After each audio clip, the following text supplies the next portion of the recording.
Welcome to all on my YouTube channel learning with me. So आज की video में हम डिस्कस करेंगे एचपी टेट मेडिकल के क्वेश्चंस पेपर को। 2013 का क्वेश्चन पेपर है ये, जिसमें हम लोग आपके दो सेक्शन को डिस्कस करने जा रहे हैं। सेक्शन 1 जिसमें हम डिस्कस करेंगे आपके चाइल्ड डेवलपमेंट पैडागोजी को, एंड सेक्शन 2 जिसमें हम डिस्कस करेंगे जनरल अवेयरनेस को। और इसके साथ ही जो नेक्स्ट दो सेक्शन बचते हैं उसके उनको हम नेक्स्ट वीडियो में डिस्कस करेंगे, क्योंकि पॉसिबल नहीं है कि चारों सेक्शन पे एक ही वीडियोस बनाना, क्योंकि वीडियोस जो है वो काफ़ी लंबा हो जाता है। सो चलिए स्टार्ट करते हैं। इसके साथ ही कुछ टिक क्वेश्चंस पेपर्स में लगे हैं, तो उनको अवॉइड कीजिएगा, क्योंकि वो प्रैक्टिस के लिए क्वेश्चन टिक लगे हुए हैं, तो वो गलत भी हो सकते हैं। तो जो मैं क्वेश्चन करेक्ट आंसर है उसको मैं टिक करूँगी, तो आप उसको जो है वो बाकी के टिक्स को अवॉइड करेंगे। साथ ही मेरे चैनल को लाइक कीजिएगा, शेयर कीजिए, सब्सक्राइब कीजिएगा, क्योंकि आने वाली जो वीडियोज़ रहेंगी वो आपके प्रीवियस ईयर्स के क्वेश्चन पेपर्स पे ही रहेंगी, क्योंकि अभी जो टाइम है वो बहुत कम टाइम है एचपी टेट के क्वेश्चंस पेपर्स के लिए कि हम थ्योरीज को डिस्कस करें, इतना टाइम नहीं है। बाकी इंपॉर्टेंट क्वेश्चंस की कुछ सीरीज़ मेरे पास है, तो आने वाली वीडियोस में मैं वो भी आपके साथ डिस्कस करूँगी। सो प्लीज़ लाइक करें, शेयर करें, सब्सक्राइब करें, ताकि आपको, और बेल आइकन को भी ज़रूर प्रेस करें ताकि आपको मेरी वीडियोज़ की नोटिफिकेशन जो है वो मिलती रहें। ठीक है, चलिए स्टार्ट करते हैं आज की इस वीडियो को। सो फर्स्ट क्वेश्चन है, reasoning ability is associated with dash of intelligence test. तो इंटेलिजेंस टेस्ट की बात, थ्योरीज की बात मैंने वीडियोस में की थी कि इंटेलिजेंस थ्योरीज की एक वीडियोस में प्रिपेयर करूँगी, जो पॉसिबल नहीं हो पाया। सो इसमें जो करेक्ट आंसर है वो आपका थर्स्टन ही रहेगा, कि थर्स्टन की जो ग्रुप फैक्टर्स थ्योरी है, थर्स्टन की जो ग्रुप फैक्टर्स थ्योरी है उसमें ही उन्होंने रीजनिंग एबिलिटी की बात की हुई है। बाकी स्पेसमैन ने 2 फैक्टर्स थ्योरी दी है, जिसमें उन्होंने जनरल एबिलिटी और स्पेसिफिक एबिलिटी की बात की है। गिलफोर्ड ने 3 फैक्टर्स थ्योरी दी है, जिसमें उन्होंने ऑपरेशन प्रोडक्ट एंड रीजनिंग की बात की हुई है। थॉर्नडाइक ने मल्टी फैक्टर्स थ्योरी की है, जिसमें उन्होंने लेवल की बात की है, ग्रेड्स की बात की है। तो जो एक रीजनिंग एबिलिटी की बात करते हैं वो आपके थर्स्टन है। सेकंड क्वेश्चन है, as a teacher never answers to questions. Instead, you encourage your students to suggest answer. You have group discussion and adopt collaborating learning. You approach to based on the principle of readiness to learn, active participations, proper organization of content matter, being a role model. तो इसका जो एक सीधा सा answer है वो आपका active participation रहेगा, कि आप एक्टिव पार्टिसिपेशन को जो है वो इनकरेज कर रहे हो। ठीक है, a creative learner is one who is very talented in drawing and painting, capable of scoring good marks, very talented in singing and dancing, capable of divergent thinking and problem solving। तो एक जो creative learner होता है उसमें सारी ability देखने को मिलती है, लेकिन जो मेन है वो आपकी कैपेबिलिटी ऑफ डाइवर्जेंट थिंकर होता है, एक क्रिएटिव थिंकिंग लर्नर जो होता है, एंड प्रॉब्लम सॉल्वर होता है। ठीक है, और इसके साथ है, Mohan does not like his peer and even does not interact with them. He always remain aloof in the class. He need training in कौन से डोमेन में उसको ट्रेनिंग का ज़रूरत है, तो वो जो है उसका आंसर जो है वो आपका अफेक्टिव डोमेन्स रहेगा। ठीक है, नेक्स्ट है, the full form of NCTE, जो NCTE है उसकी फुल फॉर्म क्या रहेगी, तो national council of teacher education इसकी फुल फॉर्म है। ठीक है, और if a child writes 31 as a 13, 6 as a 9 and D as a V and N as a U, he is suffering from। तो इसका क्वेश्चन का आंसर जो है वो मेरे अकॉर्डिंगली डिसलेक्सिया ही रहेगा, क्योंकि जो इन्वर्जन्स होती है आपके जो आप वर्ड्स लिखते हो, राइटिंग करते हो, उसकी जो इन्वर्जन्स होती है वो एक करेक्टर्स है डिसलेक्सिया का। ठीक है, डिस्क्राफिया होता है आपकी जो राइटिंग होती है उसमें प्रॉब्लम होती है, जैसे मतलब लाइक आप जो वर्ड्स होते हैं उनको प्रॉपर नहीं लिख पाते हो, या फिर बहुत ही इकट्ठा करके लिखोगे या अलग अलग करके लिखोगे, इस तरीके की प्रॉब्लम देखी जाती है डिस्क्राफिया में। तो इसका आंसर डिसलेक्सिया रहेगा, बट फिर भी अगर मैं गलत हूँ तो आप मुझे करेक्ट कर सकते हैं, क्योंकि मेरे अकॉर्डिंगली इसका आंसर डिसलेक्सिया ही रहेगा। ठीक है, जहाँ तक मेरा नॉलेज है वहाँ तक इसका आंसर डिसलेक्सिया ही है। बाकी जो इसमें करेक्ट आंसर है वो डिस्क्राफिया ही है। बट इन्वर्जन्स ऑफ लेटर जो होता है वो डिसलेक्सिया में होता है। रीडिंग की प्रॉब्लम जो होती है बच्चे में डिसलेक्सिया में होती है, वो बच्चा होता है, डिसलेक्सिया का बच्चा होता है, वो जो एक प्रॉपर वर्ड्स होता है उसके जो टोन होती है उसको नहीं समझ पाता है कि प्रॉपर क्या टोनिंग हो रही है, मतलब क्या वर्ड्स बोले जा रहे हैं उस चीज़ को नहीं मतलब वो बोल पाता है। तो हो सकता है कि जो बच्चा है उसको बोला जा रहा हो कि 31 लिखना है तो वो 13 लिख रहा हो। तो उसको जो डिसलेक्सिया का बच्चा है, इवन तक कि वो उसके जो स्पीच होती है, जो एक वर्ड मतलब जो एक वर्ड्स हम बोलते हैं उसकी स्पीच को भी आइडेंटिफाई नहीं कर पाता है। तो इसका आंसर जो है वो डिसलेक्सिया रहेगा अकॉर्डिंग टू मी। ठीक है, नेक्स्ट है the main frustration that child will hearing loss faces in the classroom. The ability to read books नहीं रहेगी उसको। The inability to participate in the sports नहीं रहेगी, क्योंकि स्पोर्ट्स में भी वो पार्टिसिपेट कर सकता है। Inability to interact with others, the inability to take examination with other students. तो इसका आंसर जो रहेगा वो the inability to interact with others में रहेगी। हेयरिंग लॉस के बच्चे को जो है वो ये प्रॉब्लम फेस करनी पड़ेगी। तो which of the following is an example of fine motor skill. तो साफ साफ दिख रहा है writing is an example of fine motor skill. Orthopedically impaired children are likely to have dyscalculia, dyslexia, dysgraphia, dysthymia. तो इसका जो आंसर है वो डिस्ग्राफिया है, क्योंकि ऑर्थोपेडिकली इम्पेयर्ड है, मतलब उसकी बोन्स में प्रॉब्लम है। अगर बोन्स में प्रॉब्लम है तो फाइन मोटर स्किल्स अच्छे से वर्क नहीं कर पाएंगी, तो उसे राइटिंग में प्रॉब्लम होगी। इसका आंसर डिस्ग्राफिया रहेगा। नेक्स्ट है, in the information processing model of thinking the following steps are said to be take place. तो इसका आंसर जो डायरेक्टली वो रिस्पॉन्स एग्जीक्यूशन रहेगा। The father of kindergarten movement was. तो किंडर गार्डन मूवमेंट्स के जो father थे वो आपके फ्रोवेल थे। ठीक है, the insight learning theory is promoted by. तो इनसाइट लर्निंग थ्योरी जो है वो आपके दी गई है गेसॉल थ्योरिस्ट ने, जिसमें 3 साइकोलॉजिस्ट की बात हमने की थी। ज़्यादा डिटेल से अगर देखना है आपको तो मैं इनसाइट लर्निंग थ्योरी पे मैंने एक वीडियो बनाई है, आप उससे देख सकते हैं। 4 distinct stages of children intellectual developments are identified by. ठीक है, तो 4 डिफरेंट स्टेजेस की बात, ये वाला जो मैंने क्वेश्चन है वो आपके जीन प्याजे के इंपॉर्टेंट क्वेश्चंस पेपर्स में भी डाला हुआ है। जो इंटेलेक्चुअल डेवलपमेंट है बेसिकली वही कॉग्निटिव डेवलपमेंट है। तो कॉग्निटिव डेवलपमेंट की बात आपके जीन प्याजे करते हैं। तो 4 distinct stages of intellectual development वो आपके दिए हुए हैं जीन प्याजे ने। In which of following stage the childrens become more active with their peer groups. तो इसका जो आंसर रहेगा वो आपका रहेगा चाइल्डहुड। ठीक है, क्योंकि चाइल्डहुड की स्टेज होती है जब बच्चा जो है अपने पेयर ग्रुप्स के साथ ज़्यादा इंट्रैक्शन करना स्टार्ट कर देता है। The smallest unit of meaning in a language is, इसका जो आंसर है वो आपका फिनोम रहेगा। IQ are generally dash correlated with academic performance. तो IQ आर जनरली जो है वो हाईली कोरिलेटेड विद आपका रहेगा एकेडमिक परफॉर्मेंस। ठीक है, if a child has a mental age of 5 and chronological age 4, then what will be the IQ of a child? So अगर mental age जो है वो उसकी 5 है एंड क्रोनोलॉजिकल एज जो है वो 4 है, तो इसका जो है वो फॉर्मूला IQ का जो होता है MA/CA इंटू 100 होता है। तो उसके थ्रू आप जो है वो कैलकुलेट कर सकते हैं। इसका जो आंसर रहेगा 125 रहेगा। ठीक है, theory of multiple intelligence implies the following except. ठीक है, emotional intelligence is not related to IQ। Intelligence is distinct set of processing operation used by individual to solve problem. Discipline should be present in a number of ways. Learning should be assessed through a variety of means. तो इसका जो answer रहेगा वो emotional intelligence is not related to the IQ। ठीक है, what is the sensory motor stage of cognitive development according to the Jean प्याजे। वर्ष से लेके 2 वर्ष की अवस्था जो है वो आपकी सेंसरी मोटर स्टेज है जीन प्याजे की।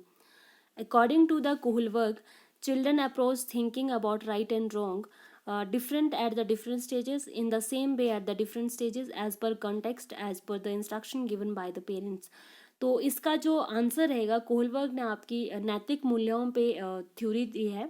ठीक है, तो इसका जो आंसर रहेगा एज पर द कॉन्टेक्स्ट रहेगा, क्योंकि उसको जैसा लगता है, जैसा उसे करेक्ट लगता है वैसा ही उसका जो है वो आपकी राइट और रॉन्ग को थिंक करने की प्रोसेस रहेगी। In an interactive stage of teaching, a teacher teaches according to his her instructional plan, in a rigid manner, in an individual way, in a confidential way, a flexible way according to the student's need. तो इसका answer रहेगा a flexible way according to the student's need. ठीक है. 3 domains of learning are, तो Glazer model में हम पढ़ते हैं कॉग्निटिव, अफेक्टिव एंड साइकोमोटर. ठीक है. Progressive methods of teachings are, तो प्रोग्रेसिव मेथड ऑफ टीचिंग की बात करें तो child centred, content matter based, activity based, objective based. तो प्रोग्रेसिव मेथड ऑफ टीचिंग की बात करें तो वो आपका होता है टीचर बेस्ड मेथड है. Progressive method of teaching teacher based method है, तो वो आपका कंटेंट मैटर बेस्ड जो है वो मेथड है. ठीक है. As a Rajesh love teaching, so he teaches children to his neighbor on every Sunday. He is intrinsically motivation individually, actively और extrinsically. ठीक है. तो इंट्रिंसिक मोटिवेशंस होती है जब हम अंदर से किसी काम को करने के लिए, किसी काम को सीखने के लिए मोटिवेटेड होते हैं, वो इंट्रिंसिक मोटिवेशन होती है. एक्सटेंसिक मोटिवेशंस होती है जब हमें जो है वो लालच दिया जाता है. लाइक एक टीचर ने चॉकलेट कहा कि अगर आप इस टेस्ट में अच्छा स्कोर करते हो तो मैं आपको चॉकलेट दूंगा, तो आप उससे चॉकलेट के लिए जो है वो अच्छा स्कोर करने की कोशिश कर रहे हो और अच्छा करने की कोशिश कर रहे हो, वो आपका इंट्रिंसिक मोटिवेशन है ना. एचपी टेट में हमेशा ही मोटिवेशन से आपको और जेंडर वाइसनेस से आपको क्वेश्चन देखने को मिलेगा, इसलिए प्लीज़ इस टॉपिक को भी ज़रूर पढ़ के जाएं क्योंकि 2 नंबर आपके पक्के करता है ये टॉपिक, दोनों ही टॉपिक. इसके साथ ही जो मोटिवेशन की कुछ थ्योरीज है उनको भी देख के जाएं क्योंकि क्वेश्चन जो है मोटिवेशन की थ्योरीज में से भी कई बार आता है. ठीक है. तो इसका जो आंसर रहेगा वो इंट्रिंसिक मोटिवेशन रहेगा. ठीक है. As a school gives preference to girls while preparing team for a state level singing competitions. Global trends को रिफ्लेक्ट कर रहा है, जेंडर वाइसनेस को, प्रोग्रेसिव थिंकिंग को, प्रोग्रामेटिक अप्रोच को.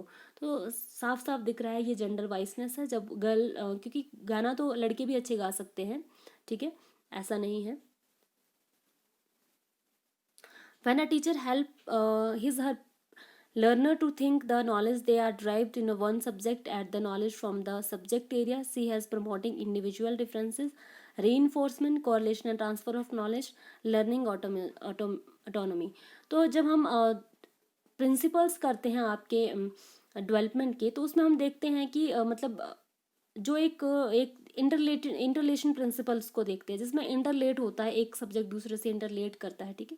तो इसमें भी वही है, correlation and transfer of knowledge होता है क्योंकि वो इंटरलेट करके पढ़ा रहा है ताकि जो हिंदी का नॉलेज है उसका वो आगे इंग्लिश में काम आ सके. ठीक है. उस तरीके से एक तरीके से हमारे सब्जेक्ट इंटरलेट ही करते हैं, बट वो उसमें इंटरलेटिंग प्रिंसिपल को जो है वो प्रमोट कर रहा है. Environmental factors that shape development including which of following except ones: cultural and language, educational environment, quality of nutrition and physics. तो सिर्फ और सिर्फ इन्वायरमेंटल फैक्टर जो है वो बाकी सारे फैक्टर्स को शेप कर सकता है, हमारे कल्चरल को भी, लैंग्वेज को भी, एजुकेशनल इन्वायरमेंट को भी कर सकता है, क्वालिटी ऑफ न्यूट्रिशन को भी कर सकता है. सिर्फ हमारी फिजिक को जो है वो इन्वायरमेंटल फैक्टर शेप नहीं कर सकता है. ठीक है. A person is neither born to be nor made up, but is the rather he is product of integration of biological, inherent and social heritage. This statement signifies the importance of dash development, dash in the development.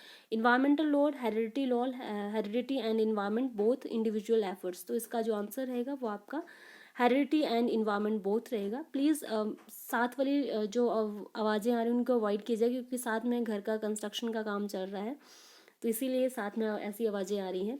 Meena and Reena are the two sisters. Meena learns every lesson very quickly, whereas Reena takes long times to learn them. It is denotes the development principle of continuity, general to specific, individual differences, inter relationship. तो इसका जो answer रहेगा वो individual differences रहेगा. इसके साथ ही HP TET में एक क्वेश्चन भी पूछा गया था कि कितने टाइप्स के इंडिविजुअल डिफरेंसेस है. उसका वैसे बेसिकली अगर एनसीईआरटी की बुक्स में देखें तो ऐसे उन्होंने आइडेंटिफाई नहीं किया है, लेकिन 2 टाइप्स के उन्होंने कंसिडर किए हुए हैं.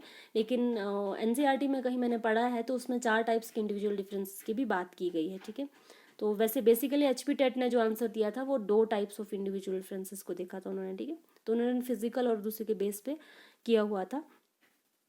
The insight theory of learning is propounded by, तो सेम वही क्वेश्चन रिपीट है, गिसाल थ्योरिस्ट इसका आंसर रहेगा. The which city is called forbidden city, तो इसका आंसर रहेगा आपका Lhasa. The fourth state is related to, तो हमारा चौथा स्तंभ किसे कहा जाता है, वो है आपकी प्रेस, जिसे हमारा चौथा स्तंभ कहा जाता है, ठीक है। The Russian revolution tooks place in 1917 में रशियन रेवोल्यूशन हुई थी।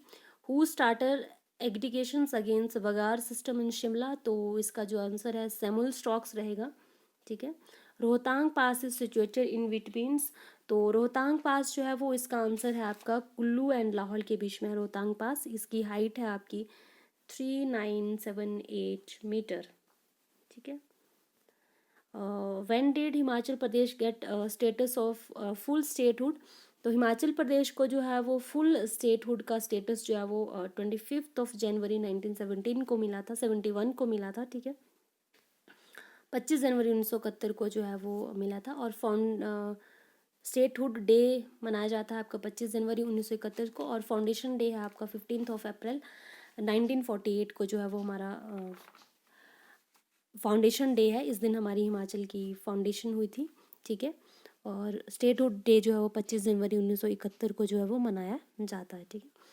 इन हिमाचल प्रदेश Bhuri Singh museum is situated इन चंबा, ठीक है। Language spoken in Lakshadweep is, तो लैंग्वेज स्पोकन जो है वो आपकी लक्षद्वीप की जो लैंग्वेज है वो है आपकी Malayalam. In which state the first Lokayukta was appointed, तो फर्स्ट लोकायुक्ता जो है वो आपकी महाराष्ट्र में अपॉइंट किए गए थे, तो इसका जो आंसर है वो आपका महाराष्ट्र रहेगा। The third battle of Panipat was fought between the, इसका आंसर रहेगा अहमद शाह अली एंड मराठा, ठीक है। ज़्यादा हिस्ट्री मुझे नहीं आती इतनी अच्छी से। Who is the father of civil aviation in India, तो सिविल एविएशन के जो फादर है वो आपके JRD टाटा हैं, ठीक है। Who is the chief election commissioner of India, तो इस समय जो 2013 के क्वेश्चन पेपर की बात हो रही है, तो उस समय chief election commissioner of India थे VS संपता, और अभी की बात करें तो सुनील अरोड़ा जो है वो हमारे चीफ इलेक्शन कमिश्नर हैं।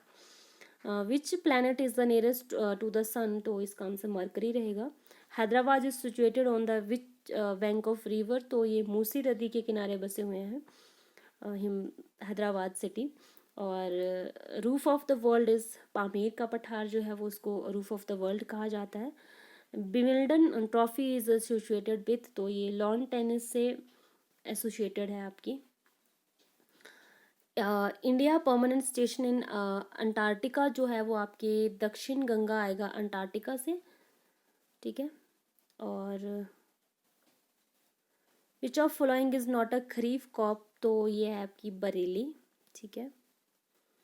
Which article of India constitution deals with the amendments of the amendment procedure, तो किस मतलब संविधान के किस अनुच्छेद के द्वारा जो है वो हमारे उसमें चेंजेस किए जा सकते हैं, हमारे जो हमारा संविधान है उसमें चेंजेस किए जा सकते हैं, तो वो आपका 368 आर्टिकल है, जिसके तहत हम लोग जो है वो हमारे संविधान में टाइम पे चेंजेस कर रहे हैं और कर सकते हैं, ठीक। Who installed the idol of Raghunath ji in Kullu at 1653 AD, तो ये है आपका Jagat Sen. Which of following tribe is not found in Himachal Pradesh, तो इसका मीना रहेगा। Where was the black pagoda situated in India, तो 52 का आंसर कोणार्क रहेगा। Jog fall is situated in which river, तो ये साबरमती रिवर्स पे है जोग फॉल आपका, और आई थिंक ये हाईएस्ट फॉल भी है शायद से। How many pin scored zones are in the India, तो ये 8 हैं। Amul cooperative dairy is located in, और इसका जो आंसर है वो आपका रहेगा आनंद, ठीक है, आनंद रहेगा। और प्लीज़ कमेंट बॉक्स में कमेंट कीजिए कि अमूल की फुल फॉर्म क्या है, ठीक है। Osteology is the study of, तो ऑस्टियोलॉजी जो स्टडी है वो आपकी बोन्स की है, ठीक है। बोन्स की स्टडी जो है वो आपकी ऑस्टियोलॉजी है। French revolution tooks place in the year of 1789 में जो है वो फ्रेंच रेवोल्यूशन टेक्स प्लेस हुई थी। When Himachal Pradesh was found it become the 18th state of India, ठीक है। 18वीं जो राज्य था वो बना था हिमाचल प्रदेश।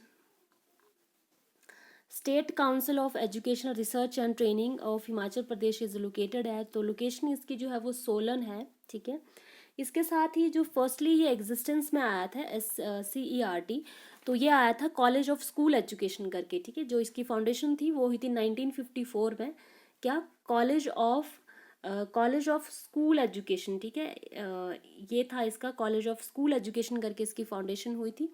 उसके बाद जो है वो इसे चेंज किया गया फिर से, तो बनाया गया स्टेट इंस्टीट्यूट एजुकेशन, ठीक है। स्टेट इंस्टीट्यूट एजुकेशन इसे किया गया इन